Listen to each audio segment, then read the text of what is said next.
Welcome back to the deep dive. You know our mission. Take a whole heap of info articles, notes, you name it, and pull out those golden nuggets of knowledge for you. We do the heavy lifting so you get the shortcut to being really clued in, hopefully with a few interesting tidbits along the way. So today, we're jumping into something pretty critical. Microsoft security capabilities. We're talking about the tools they offer. Our main source material here is actually centered around the SC-200 exam. We've got practice questions, explanations. But look, don't get hung up on the exam part. Yeah, it's a certification, but the real gold for you listening in is understanding these, frankly, super powerful Microsoft security concepts and the tools, the actual practical tools you need to know about for defending against cyber threats today. We're sort of building up a mental toolkit. Exactly. That's the plan. Our mission here is to break down each concept, each tool. Not just the what, but the why. Why is this tool the one for that specific challenge?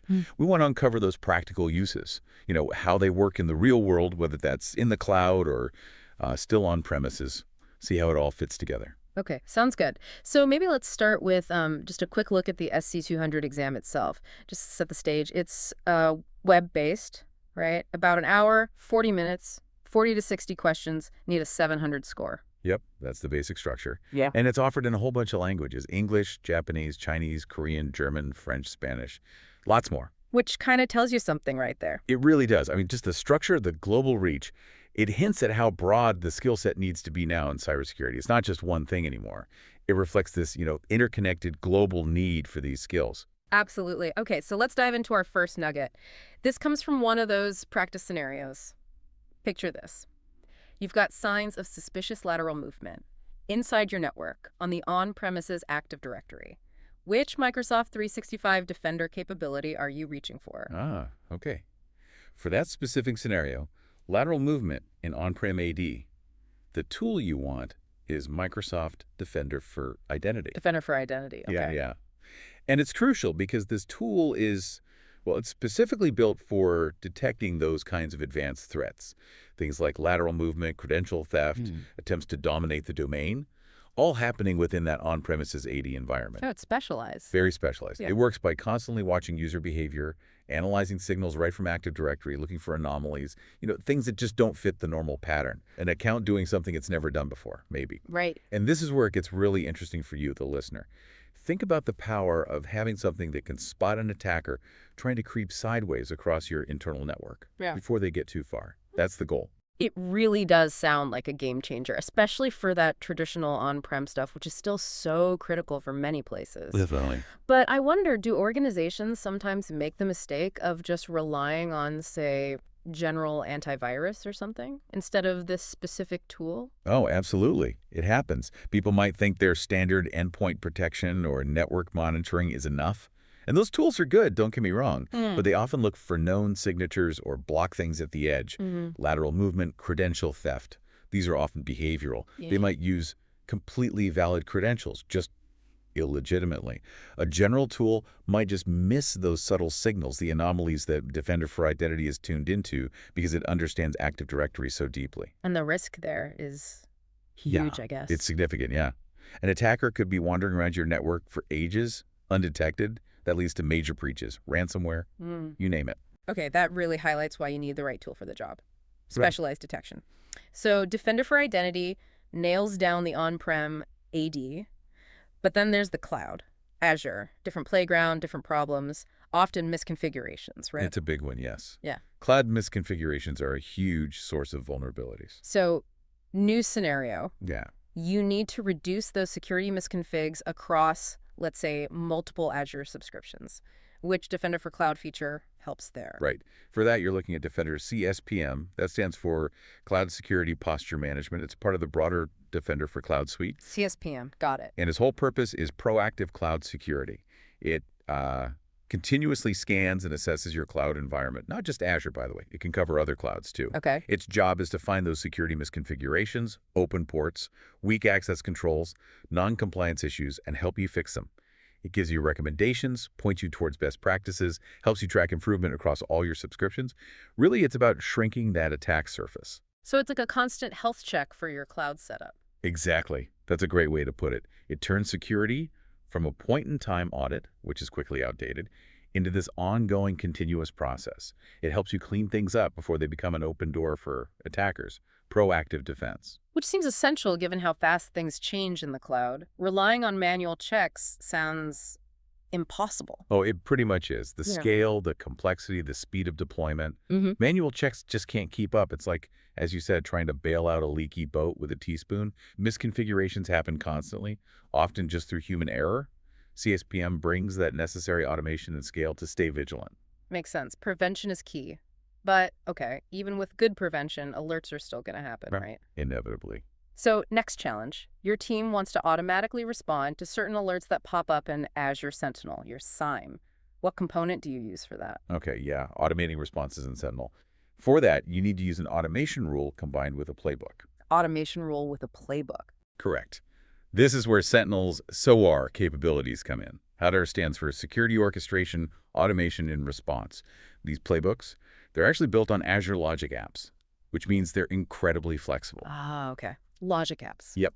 So you can define these workflows to do all sorts of things automatically when an alert triggers, like sending a notification to a specific Slack channel, maybe blocking an IP address at the firewall, or even something like disabling a user account if certain conditions are met. Wow. Okay. The real power here, the insight for you, is how this multiplies your security team's effectiveness. It takes those repetitive, time-consuming tasks off their plate, freeing them up to focus on the really complex stuff, the actual threat hunting, the investigations that need human brain power. That sounds like a massive efficiency boost. So the analysts aren't just clicking buttons on low-level alerts all day. Exactly. Instead of spending hours verifying a malicious IP, blocking it, documenting it, sending emails, the playbook handles it in seconds. This lets the analyst dig into why that alert happened, look for related activity, maybe uncover a larger campaign. It elevates their role, makes it more strategic. More chess, less checkers, as you said. I like that. Precisely. Okay, automation is powerful. So let's shift focus a bit to data protection itself.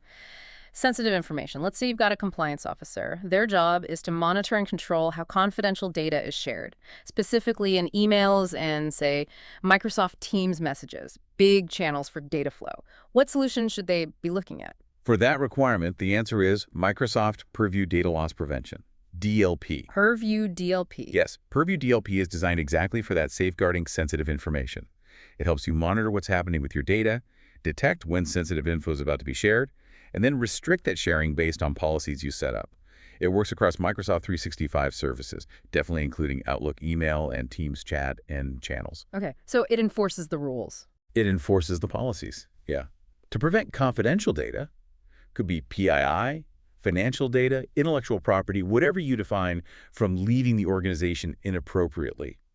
Whether that's accidental oversharing or, malicious intent. Think of it like a digital bouncer for your sensitive files. Ah, I like that. A digital bouncer. Yeah. Checking IDs and making sure nothing valuable walks out the door. Pretty much. It's about protecting those crown jewels. But I imagine implementing DLP can be tricky, right? You don't want to block legitimate work.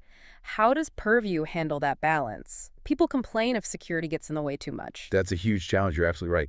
Balancing security and productivity is key. If DLP is too heavy-handed, users get frustrated, find workarounds. Yeah. Purview DLP tries to address this with flexibility. Your policies don't have to be just block. You can configure them to just warn the user, require a business justification to override, or maybe encrypt the email automatically. Yeah. Plus, it uses more intelligent detection, looking at the actual content, the context, sensitivity labels applied to documents, not just basic keywords. Yeah. That helps cut down on those annoying false positives. That flexibility sounds crucial. Okay, one last area. We've talked prevention, detection, automation, data protection, but sometimes you just need to dig deep into the logs, investigate. The bread and butter of incident response, yeah. So, scenario.